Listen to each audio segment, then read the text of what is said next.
My sister made one huge mistake that ruined her life, then demanded I fix it with my life savings. When I refused, she snapped, revealed her true colors, and physically attacked me. In front of everyone. At a wedding. That was the day I finally cut her off for good. With my entire life savings on the line, my sister revealed her true colors and attacked me at a wedding. My sister, Anna, who is 3 years my senior, got married 5 years ago to a truly wonderful man we'll call Derek. Derek's family is quite well off, so while they're not super rich, they're very comfortable, and he's also a successful professional with a great income on his own.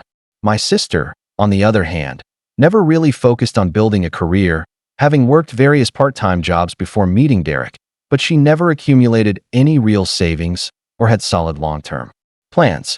Her priorities were always more about social activities and living in the moment, which, of course, is her choice. When she and Derek decided to marry, his parents were very involved in the planning and covered a large portion of the wedding costs, even helping them with a down payment on a house. Because of their financial contribution, their lawyers suggested that a prenuptial agreement would be a smart move. Derek approached my sister gently about it, explaining it was mainly to protect his family's assets and his own premarital savings, describing it as a standard procedure for his family. The prenup essentially stated that in the unfortunate event of a divorce, each would leave the marriage with the assets they brought into it.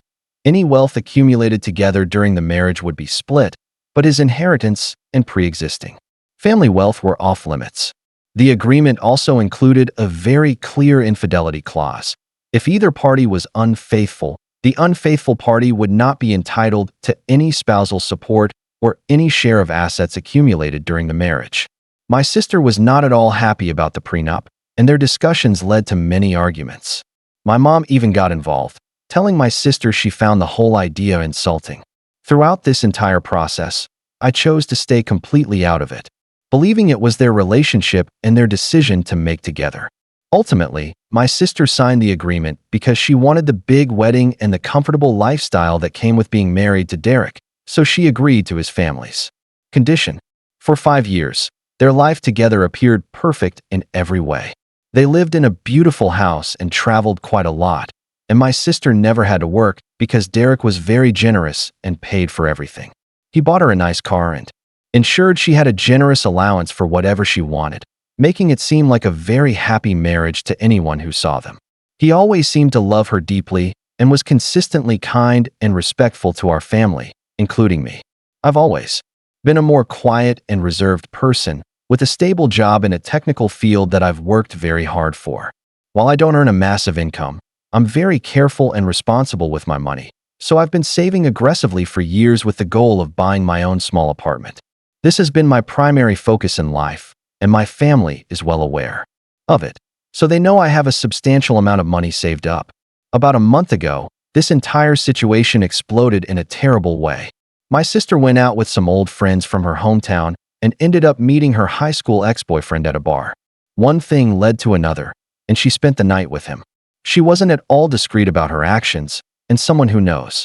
Both her and Derek saw them together, who then told Derek's friend, who then told Derek. There was simply no way for her to deny what had happened, and when he confronted her, she admitted it. Derek was, by all accounts, completely devastated by the news. He asked her to pack a bag and leave their house that very same day. He told her unequivocally that he would be filing for divorce immediately, remaining completely firm on his decision because he said he could never trust her again. My sister then came to my mom's house in a complete state of distress, crying and saying her life was over. For the past month, my mom's house has been the center of all this drama, with my sister staying there, spending her days calling lawyers, and desperately trying to find a way to challenge the prenup she willingly signed. This all leads to what happened last night. My mom and sister sat me down for a very serious talk. They explained that all the lawyers my sister spoke to told her the same thing. The prenup is very strong and ironclad, especially with the clear infidelity clause. They said fighting it in court would be incredibly expensive, and the chances of winning were extremely low. My sister has no money of her own to fund such a fight, as she has no savings at all, despite the generous allowance Derek had given her for years, because she spent it all on clothes, salon visits, and lunches with her friends. My sister then explained that her only remaining option was to hire a very aggressive and expensive lawyer who claims to specialize in challenging these types of agreements. She told me this lawyer believes there might be a small, slim chance to argue for some kind of settlement, but it would require a long and messy court battle just to attempt. Then they finally got to the main point of the conversation when my sister told me she needed $50,000 for the legal retainer and upcoming fees for this lawyer. She looked directly at me, with my mom sitting right next to her and nodding in support, and she asked me to give her the money from my personal savings. I sat there for a moment, just to make sure I had heard them correctly, as I could hardly believe they wanted me to give them the money I had saved for my apartment, the same money I had worked for every single day for the last 10 years. They wanted me to hand it over to my sister so she could try to get money from her husband, the man whom she had cheated on. I told them no. I remained very calm and collected when I just said, "No, I am not going to do that." The reaction to my refusal was immediate and incredibly explosive. My sister started screaming at me, calling me selfish, yelling that I had always been jealous of her and was happy to see her suffer now. She insisted that she was my sister and that family was supposed to help each other no matter the circumstances. My mom quickly joined in, telling me I had a duty to my sister and that I had plenty of money saved while my sister had nothing. She said I was being heartless and letting her down in her greatest time of need, even going so far as to say that this was all Derek's fault for having such a horrible prenup in the first place, framing my sister as the victim. I did not argue back with them. Instead, I just repeated that my answer was no. I told them that my savings were for my own future and that I would not be spending them on her legal fees. I also said that her situation was a direct result of her own actions because she signed the prenup and she was the one who was unfaithful. These were her choices, and I would not be the one paying for the consequences of those choices. I then stood up from my chair and left my mom's house. Since that moment, my phone has been blowing up with an endless stream of calls and texts from both of them. It has also expanded to include some of my aunts who have only heard my sister's emotional and one-sided version of the story. They are all calling me selfish and unsupportive for my decision. I have not responded to any of them, and I feel like I am living in a crazy world. I am the one who worked hard and was responsible, while she is the one who made a terrible mistake and is now facing the consequences she agreed to in writing. Yet somehow, I am being positioned as the bad guy in all of this. So, Reddit, am I the jerk for refusing to give my sister the money I saved for my own home to fund her divorce battle? I want to thank everyone who commented on my original post because it was incredibly helpful to see that I'm not completely crazy for thinking the way I do. I've read many of the comments, and the judgment seems to be overwhelmingly not the jerk, for which I appreciate the clarity. I still haven't engaged with my family since the big blow-up, but the situation has unfortunately continued to worsen, so I thought I should post an update to document what has been happening since then. After I walked out of my mom's house that night, the angry texts and calls continued for 2 straight days without stopping. The messages weren't just from my mom and sister Anna, because my mom had clearly called her sisters, my aunts, and had given them a very one-sided and emotional version of the events. As a result, I received long messages from 2 of my aunts telling me how deeply disappointed they were in me. They said that Anna had made a mistake, but insisted that Derek was being cruel by throwing her out with nothing. They lectured me that family is all we have and that I should be there for my sister, with one of them even saying that money is just paper, but family is forever. It's very easy for them to say such things since none of them have offered Anna any of their own money, and they just expect me to be the one to provide it. I decided not to reply to any of these messages and instead put my phone on silent, as I needed to focus on my work, and the constant notifications were making it impossible. After about 48 hours of this continuous barrage, the messages finally stopped, and I thought that maybe they had given up and were going to leave me alone. I was very wrong, because the silence was just a prelude to them trying a new strategy. A few days ago, my sister Anna made a long and emotional post on her social media account.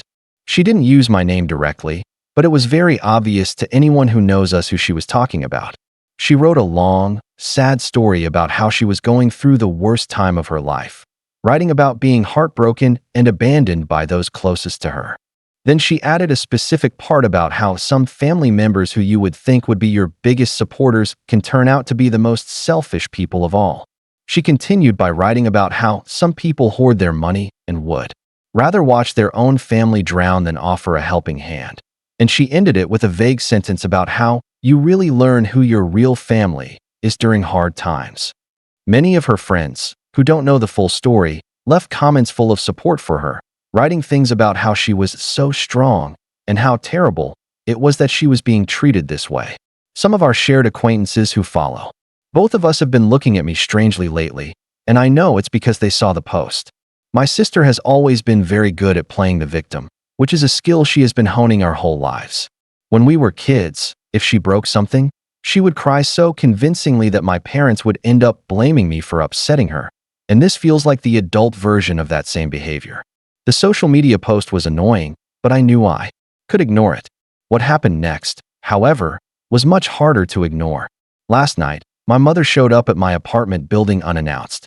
I live in a secure building, so you need to be buzzed in to enter, and around 8 p.m., my intercom rang, revealing it was her. She had not called me beforehand to say she was coming. She just showed up on my doorstep. I did not want to let her in, but at the same time, I did not want her to make a scene in the lobby for all my neighbors to see, so I buzzed her up. The moment she got inside my apartment, she started in on me again, but she did not yell this time, instead trying a different tactic. She was crying as she told me that Anna was not eating and was crying all day long, and she claimed she was worried about Anna's mental health. She said that I was being cold and that my refusal to help was pushing Anna over the edge. She informed me that Derek had officially served Anna with divorce papers and had already canceled all of her credit cards, leaving her completely dependent on my mom, who is retired and lives on a fixed income. She then went on to talk about my savings again, saying things like, "You have all this money just sitting in a bank account where it is not doing anything while your sister is suffering right now. You can always make more money, but you only have one sister." I tried to explain to her that the money was not just sitting there, but that it was the result of years of personal sacrifice. I reminded her that I did not go on vacations, I do not buy expensive things, and I have worked overtime whenever possible, all to build that fund for my future security. Her demeanor changed instantly when I said that, and the tears stopped as her face became hard.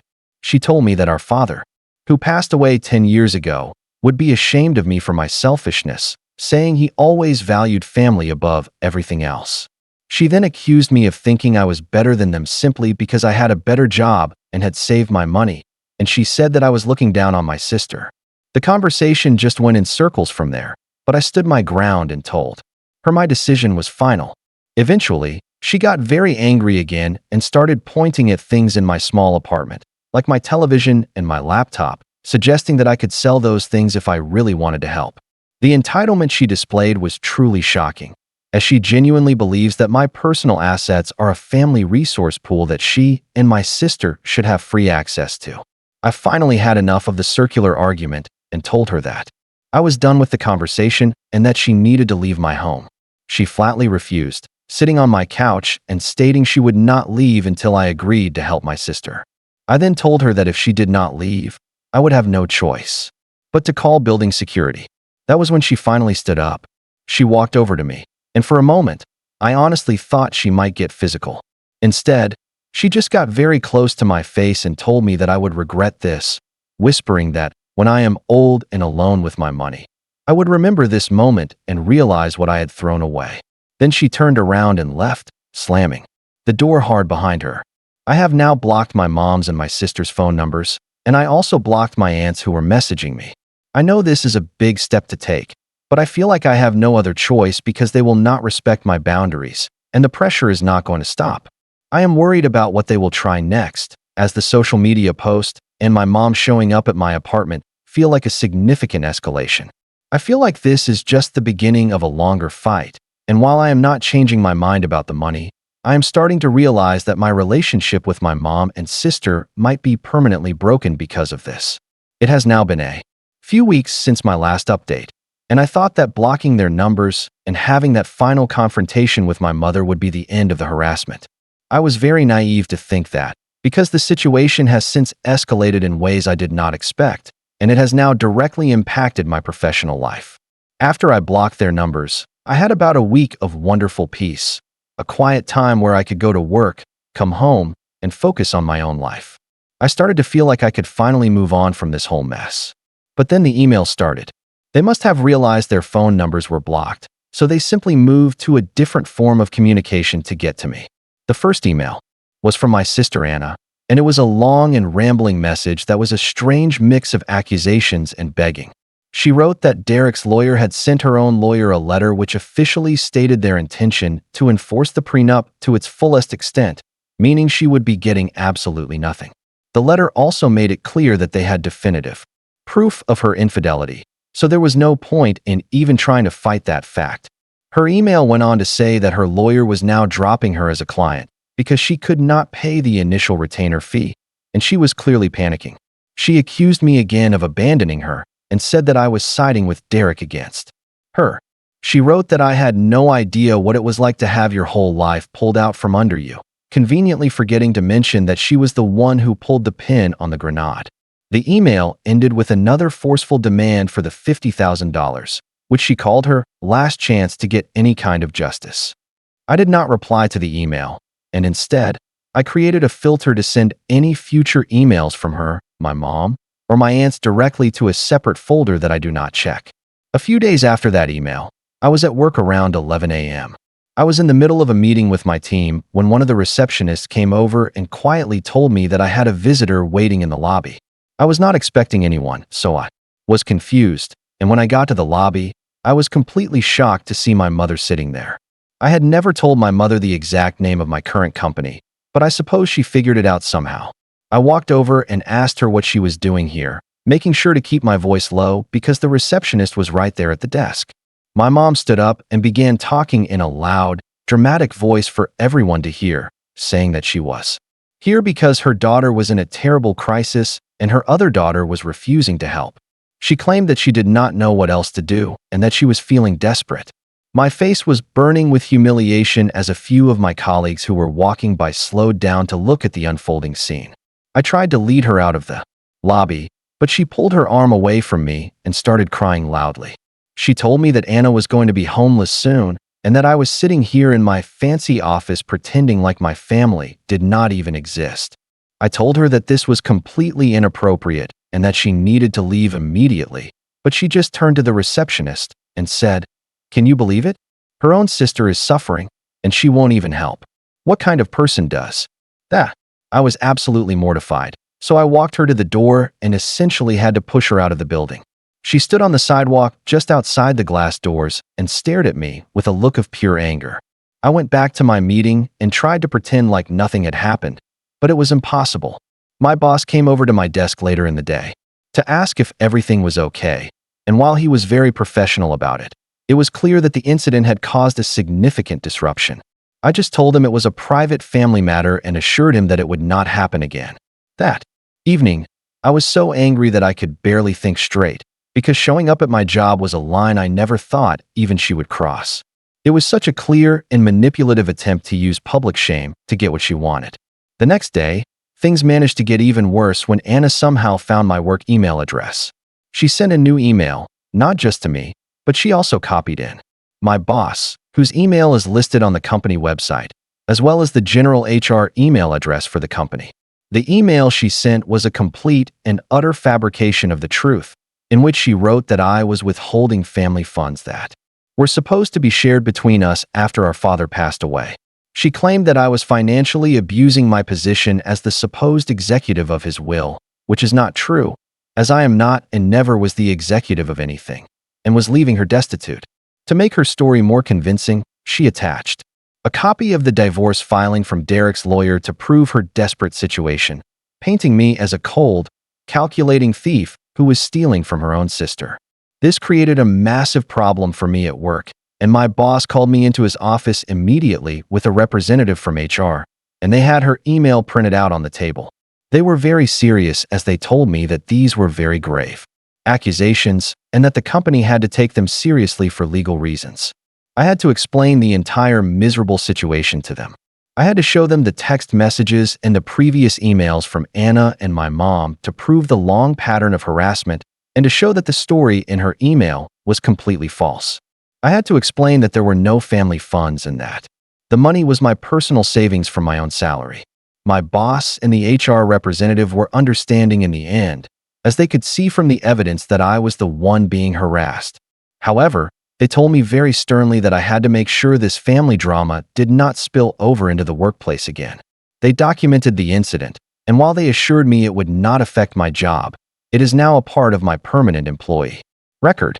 I was forced to have a lawyer send a formal cease and desist letter to both my sister and my mother, demanding that they stop contacting me at my workplace. The stress from all of this is unbelievable because my sister did not just try to embarrass me. She actively tried to damage my career and my professional reputation. This was no longer about getting help from me. This was clearly about getting revenge because she could not get my money. She decided to try to hurt my ability to make money for myself. I am now looking into what legal options I have if this harassment continues, because I am almost certain that it will. Hello again. A lot has happened since my last update, where I described the terrible incident of my mother showing up at my work and my sister emailing my boss. The legal letter that I sent seemed to work for a short while, as the emails and direct contact stopped for a time. However, the conflict has now escalated into something physical and frankly quite frightening. After the incident at my job, I made a conscious effort to completely wall myself off from them, and I went so far as to change my personal email address.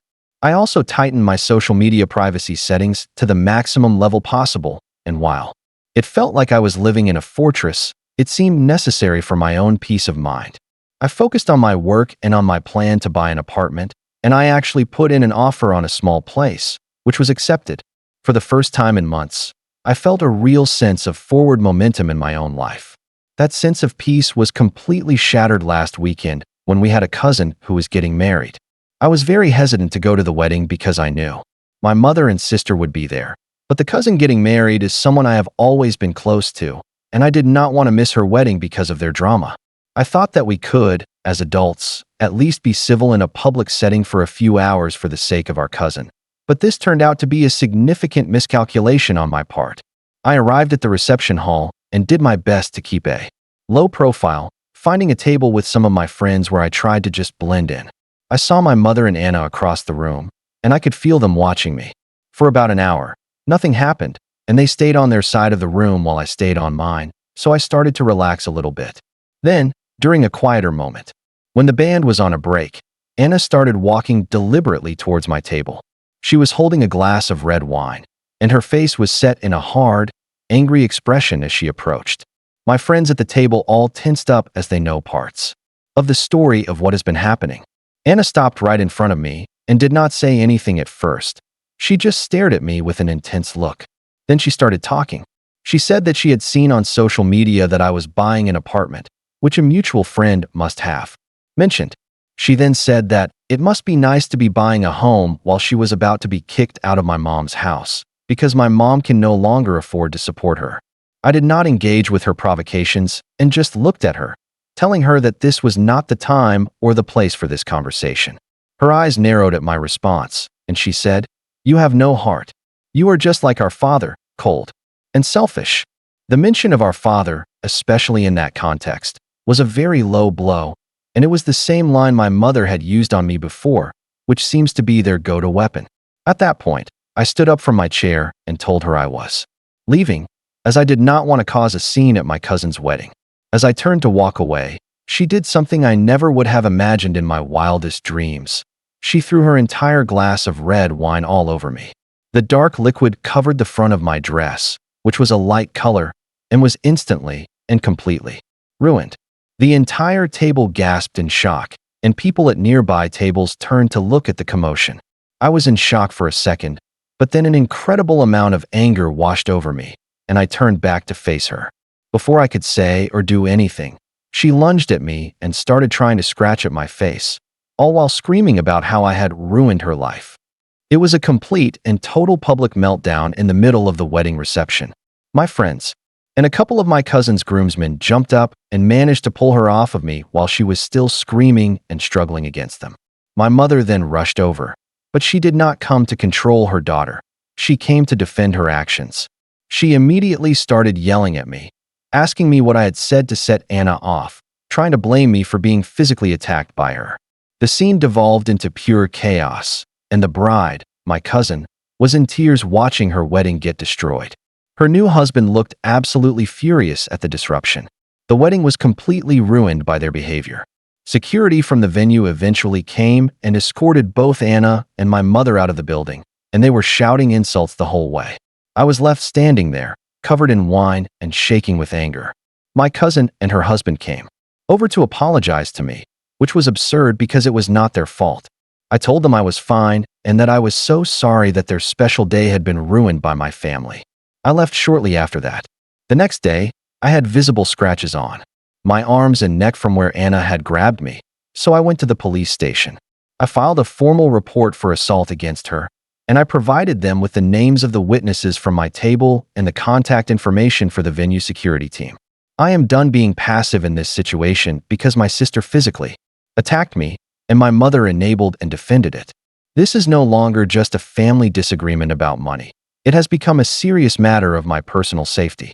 I have also been in contact with a lawyer about getting a restraining order against them, and that process has now been started. I never in my life thought that I would be taking legal action against my own sister and mother, but their escalating behavior has left me with no other choice. They have harassed me, tried to ruin my career, and now they have physically assaulted me in a public place.